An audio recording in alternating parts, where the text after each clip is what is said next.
So we have 6 cards today, and there are some interesting energies on the table, and quite honestly, when I first pulled these cards this morning, I was a little reluctant to do a reading on them, but after some thought, I decided it was something that is pretty useful to talk about, considering the eclipse and everything that's going on, because we're in this eclipse time period right now.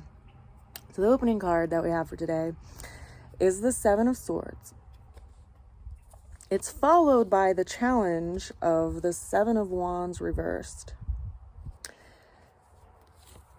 The way we're going to get through the challenge came in as the Wheel of Fortune, which is associated with the planet Jupiter. It's a major arcana. And then the ultimate outcome came in as 3 cards. The first of which is the 4 of Swords reversed, followed by the 9 of Swords, clarified by the 2 of Cups, because, I couldn't just leave us on that 9 of Swords energy. So, to me, there's a lot on the table here, and it's kind of poignant because it's telling of some kind of life experience that we've been going through that's really kept us in this landscape of the mind, because there's so many swords that are coming onto the table today. And the 7 of Swords is our opening card, is someone who's leaving a situation and going into some kind of isolation to work things out. They have these 5 swords in their arms, and they're walking away from what looks to be like an encampment with this smokestack in the background and this tent that has these 2 swords holding open its flaps to enter. So they're deciding what ideas and thoughts that they are walking away with, and they're walking away from this group. Now, the challenge that came in today clarifies it quite a bit, because it's the 7 of Wands reversed. So we have these 2 cards that are coming in as 7s today. And, typically the 7 of Wands is about having boundaries and having courage in the face of difficulties. But it came in reverse today. So it lends this energy of fight or flight, and someone who just decided to not engage and decided to walk away from something rather than to continue to engage with it. But the outcome from that challenge came in as the Wheel of Fortune. So this is like a change of fate. This is a situation that's getting turned over and is creating opportunity or some shift out of this change that's coming into the situation. Now, the Wheel of Fortune is actually a card that is associated with the planet of Jupiter. And there's some interesting things going on with Jupiter right now. Jupiter has been in retrograde since about the end of July. And Jupiter typically is a really beneficial planet. It brings expansion and this energetic of help to wherever it's coming to. And it's a pretty positive card in this landscape that we're talking about today. But it just retrograded out of Aries into Pisces, which means it's leaving, or has just left, this space where it's been in the place of our sense of self and what's important to us.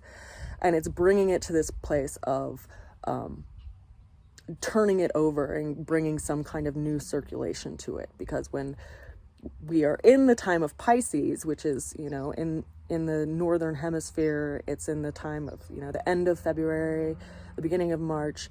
That's when we see that the frozen water in the northern hemisphere is starting to melt, right? It's in this dissolution process. And so there's something that we have had some kind of certainty around, which is starting to kind of break down a little bit.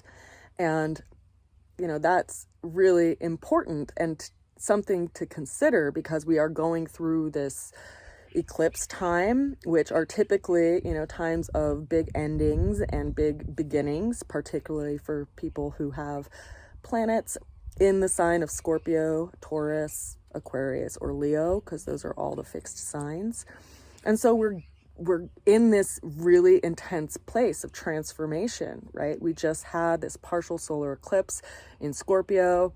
We have Venus up in Scorpio right now, pretty much with the sun, which is why we can't see it, because the sun and Venus are really close together. The sun's too bright for us to see Venus. But we can see Jupiter you know, in the morning hours before the sun rises, because, you know, the sun and Venus, as I said, are in Scorpio. So when you consider where Jupiter is at, which right now is in Pisces, it's about at 120-degree angle away from where the sun is right now. So you'll see it in the morning hours, and it'll be a really bright planetary body in the eastern sky before the sun rises. What's interesting is that Jupiter moving into Pisces, like, brings this energy of a trine relationship to what's going on with Scorpio. It's like it's bringing some kind of help, and it's bringing a new light to it, a new place for us to review it so that we can see it differently, which I think is pretty amazing, you know, that it showed up here, because the ultimate outcome that we have for the day is the combination of the Four of Swords clarified by the Nine of Swords. And as I mentioned earlier, I pulled us an additional card, which is the Two of Cups.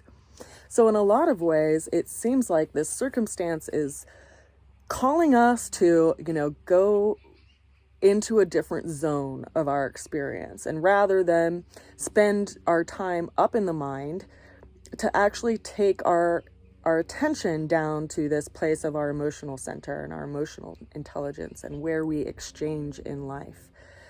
Because, you know, the ultimate outcome, it's so interesting to me that we go from this place of not having the courage to face something with our will. You know, it's like walking away from a group of people, or walking away from a job, or, you know, having the fire in your blood engage so much that you just flee rather than engage with the situation, you know. But then something brings in some shift that we start looking at it in a different way, because the Four of Swords is associated with the long question, and it being turned over to me is telling that we're starting to see things in a different vantage point.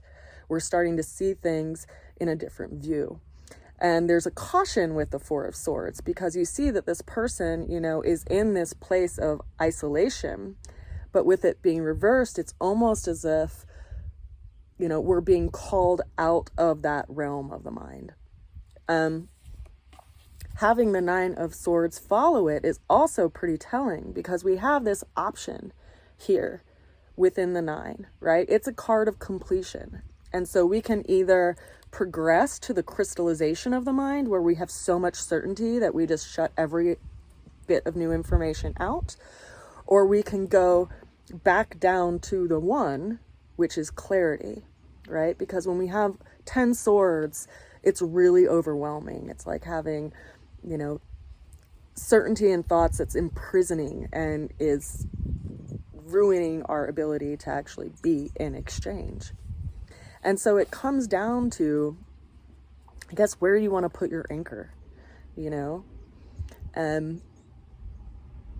I guess just in like reflection, you know, I'm 44 years old. I just turned 44 a couple days ago, ironically, right after the eclipse happened. So it was right on top of my sun, like my natal sun to the degree. And as a Scorpio, I have a lot of fixed water in me. So when I have a lot of certainty around something, it can get edgy, particularly if someone betrays me or does me any wrong.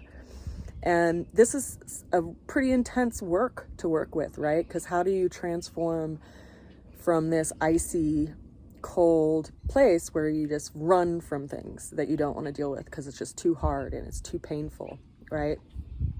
But when I look back at my life, and granted, I'm in a very serious place of reflection right now because I have the planet of Uranus in direct opposition to my natal Uranus, which Uranus actually takes 84 years to move around, like go around the orbit of the sun, right? And so it spends roughly about 7 years in any constellation of the zodiac. And so it's been sitting in this space for the last couple of years, and it has been going through retrograde. So it's kind of been pivoting in opposition, 180 degree away from my natal Uranus. So that transit is typically associated with like midlife crises, People who, make big shifts and big changes in their lives.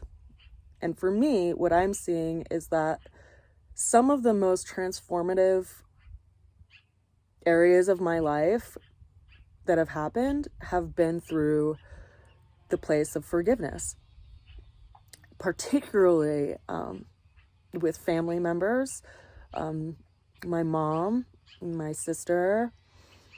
And I've reflected on this a lot, because when I was around the age of 22, I had this moment where I caught myself retelling a story about my mom, and I could feel the angst and tension throughout my body. And I reflected on that, and I thought to myself, wow, every time I tell this story, this is what I immerse my body in. Like, I flood my body with this chemistry, and that doesn't feel very good.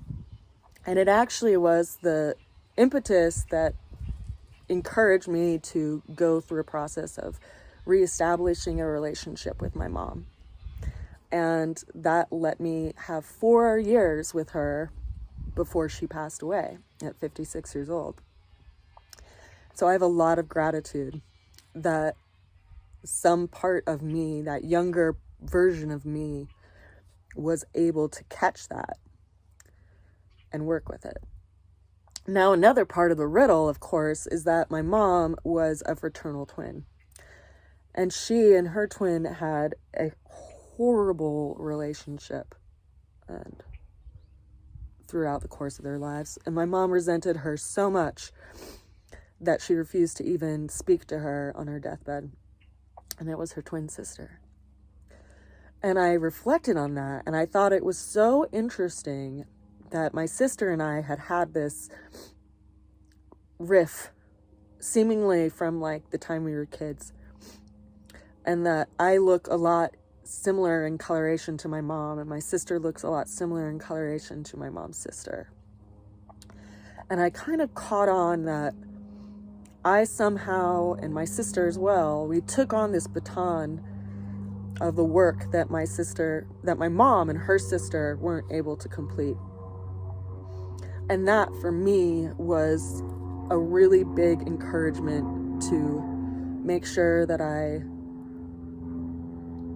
put some time into the relationship that I have with my sister, regardless of my hurt and the pain that I've experienced in my life. So in this last year, in the last 6 months actually, I've really made a big effort to shift that relationship. And interestingly enough, she's a Taurus, right? So there's that piece of it as well.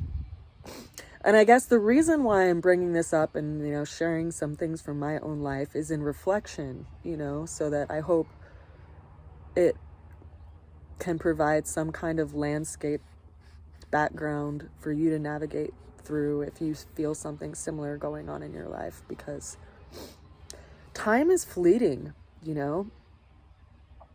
and it's precious.